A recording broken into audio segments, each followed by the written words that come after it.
Using groups requires version 3 of the BondBridge firmware and version 2.4.0 or above of the Bond Home application. Once these requirements are met, select Groups. Select plus in the top right of the iOS version, bottom center of the Android version of the Bond Home application.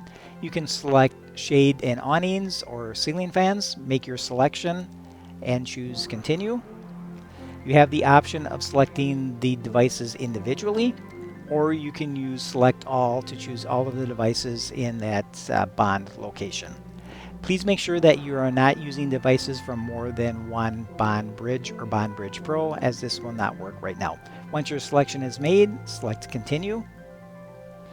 You have the option of changing the name for the group. Select the group, change the name to what you like, select OK when completed, select Continue, select Done.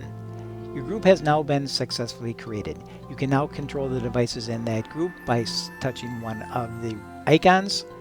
The status will change for that specific function to indicate that's what the devices are at.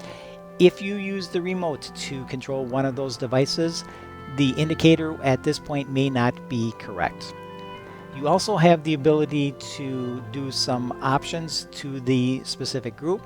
If you click on the options menu at the top right, you'll see the ability to add or remove devices, rename a group, or completely delete that group. As you create more groups, they will be listed in alphabetical order in the Groups tab. We'd like to thank you for watching our setup video on using groups.